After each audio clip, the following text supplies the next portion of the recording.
War of independence کے back ground کو جاننے کے بعد کہ کس طرح مسلمانوں کا زوال ہوا سب کانٹیننٹ میں، اب ہم آ جاتے ہیں ان کازز کی طرف، ان وجوہات کی طرف جو وار آف انڈیپینڈنس کی طرف مسلمانوں کو اور سب کانٹیننٹ میں رہنے والے لوگوں کو لے گئیں۔ ان کازز میں اب یہاں ایک خاص بات نوٹ کرنے والی یہ ہے کہ جب آپ ان کازز کو پڑھیں گے اور اس میں اس کے ایونٹس کو پڑھیں گے تو یہاں یہ بات پتہ چلتی ہے کہ یہ وار، یہ جنگ آزادی جسے انگریز نے میوٹینی یا بغاوت کا یا ریوولٹ کا نام دیا، اس بغاوت میں یا اس جنگ آزادی میں ہندو اور مسلمان دونوں شامل تھے۔ اس لیے کہ یہ کازز جو ابھی ہم ڈسکس کرنے جا رہے ہیں، ان وجوہات نے، ان کازز نے ہندو اور مسلمان دونوں کو ایک ساتھ متاثر کیا، لہٰذا اس جنگ کا حصہ دونوں بنے۔ لیکن جب ہم کانسیکوینسز پہ پہنچیں گے، اس کے نتائج پہ پہنچیں گے، تو وہاں ہم دیکھیں گے کہ اس جنگ کے نتائج کو بھگتنے کے لیے، سزاؤں کو بھگتنے کے لیے صرف اور صرف مسلمان سامنے آئے۔ کازز میں مختلف کازز آتی ہیں۔ ہم تو یوزولی یہ جانتے ہیں کہ جی ملٹری کاز تھی کہ ایک کارٹریج استعمال کرنے کے لیے دی گئی تھی جس پر فیٹ لگا ہوا تھا، اور فوج میں یہ ریومر پھیل گئی تھی کہ یہ فیٹ یا تو یہ چربی جسے اس کارٹریج کو منہ سے کھولنا پڑتا ہے اور اس چربی کو منہ سے کھینچنا پڑتا ہے، یہ یا تو گائے کی ہے یا پھر پگ کی ہے، سور کی ہے۔ اگر یہ سور کی تھی تو مسلمانوں کے لیے اوفینسو تھی، حرام تھی، اور اگر گائے کی تھی تو وہ ہندوؤں کے لیے مقدس تھی اور ان کے لیے بھی اوفینسو تھا اس کو استعمال کرنا۔ تو ہمیں زیادہ تر تو ہم اس ایک وجہ کو لے کر کہ یہ وجہ جو ہے برٹش آرمی میں جو کہ لوکل پیپل پر مبنی تھی، اس میں بے چینی کا سبب بنی اور انہوں نے انگریز حکومت کے خلاف جنگ آزادی کی، ہمیں یہ پتہ ہے۔ لیکن اس کے علاوہ بھی کئی ایسی وجوہات ہیں جو یوں سمجھ لیں کہ which were underneath boiling، مسلمانوں اور ہندوؤں کے اندر وہ ان کے جذبات ابل رہے تھے۔ وہ کیا ریزنز تھے؟ ان میں ریلیجس ریزنز کی بات کرتے ہیں تو ایکسپینشن آف کرسچن مشنریز، انگریزوں نے اپنی مشنریز کو فل ایکٹیو کیا ہوا تھا، ہندوستان کے سب کانٹیننٹ کے لوگوں کو فورسفلی یا اپنی مشنریز ایکٹیویٹیز کے ذریعے سے کرسچینٹی میں کنورٹ کرنے کے لیے، عیسائیت کی طرف راغب کرنے کے لیے، اور اس مقصد سے انہوں نے اسکول کالج بھی کھولے۔ اس مقصد سے وہ انٹرفیئر کرتے تھے ہندو مسلم کانگریگیشنز میں، جہاں کہیں ہندوؤں مسلمانوں کا کوئی تہوار یا کوئی گیدرنگ ہوتی وہ وہاں پہنچ جاتے اور انہیں عیسائیت کی طرف راغب کرتے۔ کامن میس، جیل میں تمام قیدیوں کے لیے، چاہے ان کا تعلق کسی بھی مذہب سے ہوتا، ایک کامن میس بنایا جاتا تھا جو کہ ظاہر ہے جس پر ریزرویشنز تھی ہندوؤں اور مسلمانوں دونوں کی۔ یہ مذہبی معاملات ہوتے، محرم کے جلوس پر بین لگا دیا گیا تھا۔ مسلمانوں کے اور ہندوؤں کے مختلف قسم کے مذہبی جو تہوار اور جو جلوس ہوتے تھے، انہیں لا اینڈ آرڈر سچویشن کا بہانہ بنا کر امن کے نقص امن کے طور پر ان کے اوپر پابندی عائد کر دی جاتی تھی۔ تو یہ ساری چیزیں ہندوؤں اور مسلمانوں کے دل میں انگریزوں کے خلاف نفرت اور بغاوت کے جذبات پیدا کر رہی تھی۔ پھر سوشل معاملات میں برٹش آفیسرز جن کا امپیریس ایٹیٹیوڈ، ان کا جو شاہانہ رویہ تھا یہاں سب کانٹیننٹ کے نیٹیوز کے ساتھ، یہاں کے لوکل پاپولیشن کے ساتھ، وہ بالکل بھی اچھا نہیں تھا۔ ان کے اپنے رہنے کے لیے، ان کے گرمیوں میں ہل سٹیشنز پہ ٹائم گزارنے کے لیے، اور ان کے بچوں کے تعلیم و تربیت کے لیے، ان کے لیے جو سہولیات تھیں وہ سب کانٹیننٹ کے جو یہاں کے اصل مالک اور اصل لوگ تھے ان کے لیے دستیاب نہیں تھیں۔ There was no social contact between the rulers and the ruled. حکمرانی کرنے والوں کے محکوموں کے ساتھ تعلقات بالکل بھی اچھے نہیں تھے. ایک واضح خلیج تھی ان دونوں کے بیچ میں. Lack of sincerity and loyalty of natives. یہی وجہ ہے کہ ان منفی جذبات کی وجہ سے، غصے، ناراضگی کی وجہ سے مسلمان اور ہندو دونوں انگریز حکومت کے ساتھ اپنے آپ کو سنسیئر یا لائل نہیں کر پائے تھے. پھر پولیٹیکل ریزنز میں مغل بادشاہ، آخری مغل بادشاہ بہادر شاہ ظفر کو محدود کر دیا گیا تھا دہلی کے لال قلعے تک، اور برٹش گورنمنٹ نے یہ اعلان کر دیا تھا کہ بہادر شاہ ظفر کی ڈیتھ کے بعد امپیریل ٹائٹل، ان سے جو بادشاہت کا جو ٹائٹل ہے وہ چھین لیا جائے گا، ختم کر دیا جائے گا. ان کے جو سکسیسرز ہیں، جو شہزادے ہیں، وہ دہلی کے لال قلعے کے محلوں میں نہیں رہ سکیں گے، انہیں محلات کو خالی کر کے نکل جانا ہوگا. اور ڈاکٹرائن آف لیپس، ایک ڈاکٹرائن، ایک برٹش گورنمنٹ کی طرف سے ایک منصوبہ جو پیش کیا گیا تھا، ایک ایکٹ جو پیش کیا گیا تھا، اس کے تحت جو سب سے زیادہ یہاں پریشان کن تھا، اس کے تحت یہ تھا کہ صرف ان جگہوں پر حکومت قائم رہ سکے گی بادشاہوں کی جن کی سکسیسر ان کے اپنے سگے بیٹے ہوں گے. اگر وہ گود لیے ہوئے ایڈاپٹڈ سن ہوں گے تو ان کو حکومت نہیں دی جائے گی. اس جو ایکٹ، اس ڈاکٹرائن کا جو ڈائریکٹ اثر پڑا مغل بادشاہوں کے لے پالک بیٹوں پر، وہ بھی یعنی باقاعدہ اس میں بہت سارے نام ایسے موجود ہیں کہ جہاں پر وہ شہزادے اس ڈاکٹرائن کا شکار ہوئے، اور اس طرح سے ان کے اندر بھی انگریزوں کے خلاف منفی جذبات پلنا شروع ہو گئے. مقابلے کا احساس، حالانکہ اچھی طرح سے اندازہ تھا مسلمانوں کو اور ہندوؤں کو کہ وہ یعنی یہ ایک یوں سمجھ لیں پتھر کو لات مارنے والی بات تھی. انگریزوں کے خلاف جنگ آزادی لڑنا محدود وسائل میں، محدود ریسورسز کے ساتھ، کہ جب نہ مسلمانوں کے پاس، ہندوؤں کے پاس نہ حکومت ہے، نہ ہتھیار ہے، نہ پیسہ ہے، نہ ریسورسز ہیں، اور وہ انگریزوں کے خلاف جنگ کرنے نکل چلے ہیں. تو یہ ایک بہت بڑا چیلنج تھا. لیکن دراصل یہ جنگ آزادی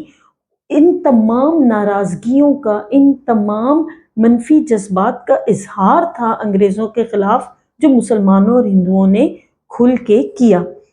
پھر اکنامک فیکٹر بڑا پاورفل فیکٹر تھا، جس میں پہلے مرحلے میں تو انگریزوں نے برٹش گوڈز، برٹش سامان کو سب کانٹیننٹ میں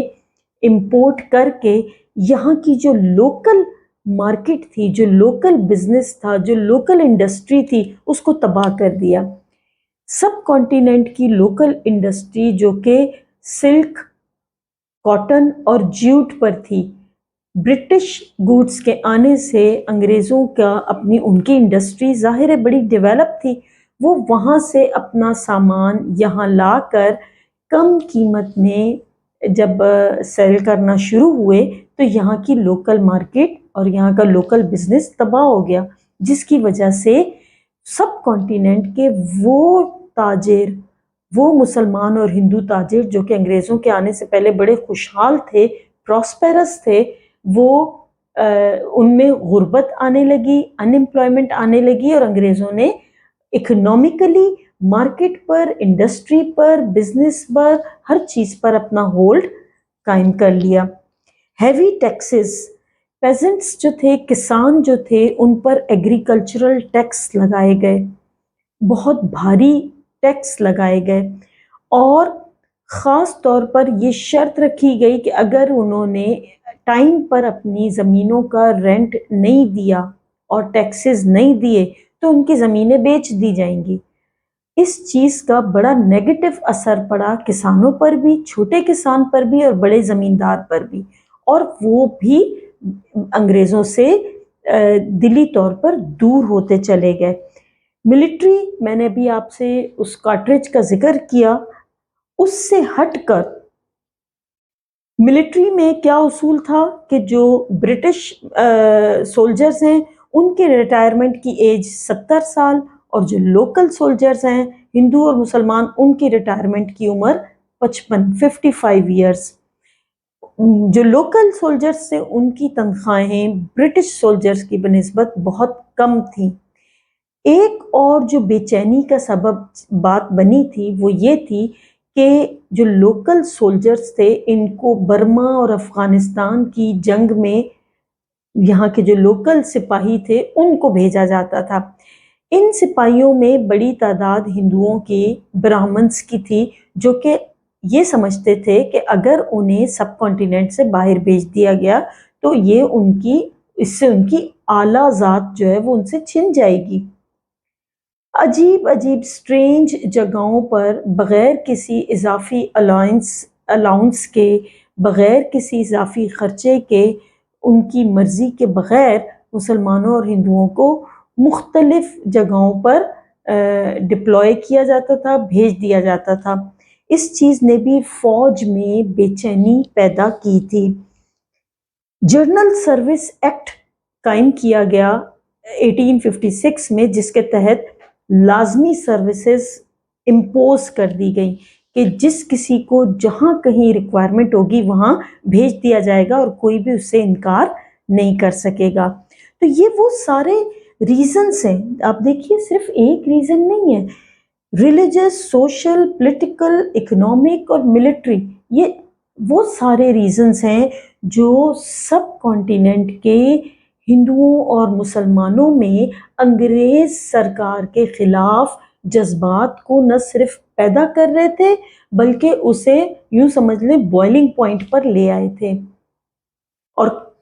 کارٹریج کے استعمال نے سمجھ لیجئے کہ جلتی پر تیل کا کام کیا۔ انگریز حکومت نے اس غلطی کو محسوس کرتے ہوئے اس آرڈر کو واپس لیا، اس کارٹریج کے استعمال کو، لیکن اس میں دیر ہو چکی تھی اور اس وقت تک ہندو اور مسلمان فوجی انگریزوں کے خلاف وار آف انڈیپینڈنس کے لیے نکل چکے تھے۔ اب ہم دیکھتے ہیں کہ اس وار کے واقعات کیا تھے۔ بظاہر تو یہ ایک چھوٹا سا واقعہ لگتا ہے کہ جی وار آف انڈیپینڈنس چند فوجیوں کی، سپاہیوں کی حکومت کے خلاف بغاوت تھی، لیکن اس واقعے کے سب کانٹیننٹ کے پورے پولیٹکس پر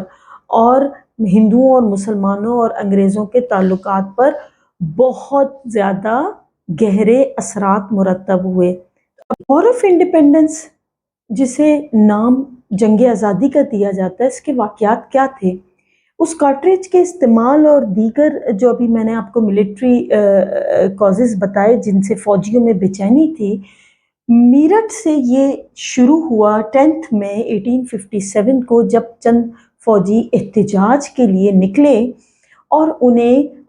گرفتار کر کے مختلف جیلوں میں ڈال دیا گیا۔ ایک جیل میں اپنے اس برٹش آفیسر جو وہاں تھانے میں موجود تھا، جو پولیس اسٹیشن میں، اس کو مارنے کے بعد اپنے ساتھیوں کو جیل سے رہا کرا کے اگلے جیل کی طرف اور اس سے اگلے جیل کی طرف اور مختلف تھانوں میں برٹش سپاہیوں کو گولی مارتے ہوئے، انہیں ختم کرتے ہوئے مسلمان اور ہندو سپاہی آگے بڑھتے گئے۔ ایک مرتبہ پھر بہادر شاہ ظفر کی قیادت میں یہ احتجاج اور یہ جنگ شروع ہوئی۔ مغل بادشاہت کا جھنڈا پھر سے لہرایا۔ بہادر شاہ ظفر کا بیٹا مرزا مغل دہلی سے ان سپاہیوں کی قیادت کر رہا تھا۔ بخت خان بریلی سے، رانی لکشمی جھانسی میں، بیگم حضرت محل اودھ میں، اور کنور سنگھ بہار میں، یہ مختلف جگہوں سے اپنی فوجوں کے ساتھ برٹش حکومت کے سامنے آئے۔ کئی ایسے علاقے تھے جہاں پر جو رولرز تھے وہ تو برٹش گورنمنٹ کے لائل تھے، لیکن ان کے جو فوجی تھے وہ برٹش گورنمنٹ کے اگینسٹ ہو کر ان لوگوں کے ساتھ مل کے حکومت کے سامنے آ گئے تھے اور لڑ رہے تھے۔ کئی جگہوں پر انہیں فتح بھی حاصل ہوئی۔ کنور سنگھ نے برٹش فوجیوں کو شکست بھی دی، لیکن پھر جنگ میں زخمی ہونے کے بعد اس کی ڈیتھ ہو گئی۔ ہوتے ہوتے بالآخر 20 سپٹمبر 1857 کو 10 مئی سے شروع ہوا تھا اور 20 سپٹمبر 1857 کو برٹش حکومت دہلی میں لال قلعے میں داخل ہونے میں کامیاب ہوئی۔ بہادر شاہ ظفر کو گرفتار کیا گیا اور برما کے شہر رنگون میں قلعے میں قید کر دیا گیا، جہاں 1862 کو بہادر شاہ ظفر کی ڈیتھ ہو گئی، اور یوں سمجھ لیجئے کہ باقاعدہ طور پر مغل بادشاہت کا خاتمہ ہو گیا۔ اس جنگ کے نتائج کیا نکلے، اس کے کانسیکوینسز کیا تھے، کیا وہ نتائج مسلمانوں کو بھگتنا پڑے؟ حالانکہ یہ جنگ مسلمانوں اور ہندوؤں دونوں نے مل کر لڑی تھی، لیکن جنگ کے بعد کے واقعات بتاتے ہیں کہ سزاؤں کے لیے صرف اور صرف مسلمانوں کو ہی چنا گیا۔ ہندوؤں نے اس صورتحال کا فائدہ اٹھایا۔ ان کے لیے یہ صرف اور صرف ایک یوں سمجھ لیجئے کہ ماسٹر یا آقا بدلنے کی ایکٹیویٹی تھی۔ وہ پہلے مسلمز کے انڈر تھے، اب انہیں برٹش کے انڈر آنے میں انہیں کوئی قباحت نہیں تھی، لہٰذا وہ بڑے آرام سے انگریز حکومت میں شامل ہو گئے، ان کے قریب ہو گئے، اور جتنے کانسیکوینسز تھے، جتنے نتائج تھے، وہ مسلمانوں کو بھگتنا پڑے۔ یہ وہ بیک گراؤنڈ تھا وار آف انڈیپینڈنس کا، یہ وہ کازز تھے، یہ وہ ایونٹس تھے، یہ وہ نتائج تھے جو وار آف انڈیپینڈنس کے نتیجے میں سب کانٹیننٹ کے ہندوؤں اور مسلمانوں نے فیس کیے۔ ان نتائج کو دیکھیے، بیک گراؤنڈ، واقعات اور وجوہات ہندوؤں اور مسلمانوں دونوں کے لیے برابر تھیں، لہٰذا اس کے نتائج بھی ہندوؤں اور مسلمانوں دونوں کے لیے برابر ہونے چاہیے تھے۔ لیکن یہاں آ کے سچویشن بدل جاتی ہے جب ان تمام خطاؤں کے لیے سزاوار صرف اور صرف مسلمانوں کو ٹھہرایا جاتا ہے۔ ان پر نوکریوں کے دروازے بند کر دیے جاتے ہیں، ان کی جائیدادیں اور دکانوں کو ہتھیا لیا جاتا ہے، ان پر مسجدیں بند کر دی جاتی ہیں، انہیں مذہبی طور پر، تعلیمی لحاظ سے، معاشی لحاظ سے، ہر لحاظ سے انہیں تباہ و برباد کر دیا جاتا ہے۔ سیاسی لحاظ سے ویسے ہی مسلمان حکومت سے باہر تھے، یہ جنگ مسلمانوں کے لیے ہر لحاظ سے تباہی اور بربادی کا سبب بنی۔ ایسے میں سر سید احمد خان ایک مصلح قوم کی حیثیت سے سامنے آتے ہیں اور ان تمام فیلڈز میں مسلمانوں کو ان کی حیثیت کو ریوائیو کرنے میں، اپلفٹ کرنے میں، ان کا اعتماد، ان کا کانفیڈنس، ان کی سیلف اسٹیم، ان کی عزت کو بحال کرنے میں برٹش گورنمنٹ پر اپنا بھرپور اثر رسوخ استعمال کرتے ہیں۔ سر سید احمد خان نے کازز آف ریوالٹ، رسالہ اسباب بغاوت ہند لکھ کر انگریزوں کو یہ باور کرانے کی کوشش کی، ان کو یہ بتانے کی کوشش کی کہ ان تمام معاملات میں مسلمانوں اور ہندوؤں کے ساتھ ساتھ انگریزوں کا بھی قصور تھا۔ وہ سارے وجوہات جو برٹش گورنمنٹ کی وجہ سے مسلمانوں اور ہندوؤں میں بے چینی اور بغاوت کا سبب بنے، سر سید احمد خان نے مسلمانوں کی پوزیشن کو کلیئر کیا۔ پھر سر سید احمد خان تعلیمی لحاظ سے جب مسلمان برٹش مشنری سکولز میں جانے کے لیے تیار نہیں تھے، سر سید احمد خان نے علی گڑھ تحریک شروع کر کے پروفٹ آف ایجوکیشن کا اپنے لیے ٹائٹل کمایا، اور ان حالات میں مسلمانوں کو تعلیم کی طرف راغب کیا جب وہ انگریزی کا ایک لفظ بولنے کو بھی دین سے خارج ہونا سمجھتے تھے۔ مسلمانوں کو یہ احساس اور یہ خیال تھا کہ اگر ہم نے انگریزی تعلیم حاصل کی تو ہم کافر ہو جائیں گے۔ ایک ایسی قوم کو کس طرح سے تعلیم کی طرف، انگریزی زبان سیکھنے کی طرف مائل کیا سر سید احمد خان نے، اور کوششیں کی، وہ کوششیں آگے چل کر مسلمانوں کی سیاسی کامیابی میں بہت بڑا کردار ادا کرتی ہیں۔ اب دیکھتے ہیں کہ اس کے بعد کیا وہ واقعات تھے جو سب کانٹیننٹ میں بہت اہم سیاسی معاملات کے طور پر سامنے آئے۔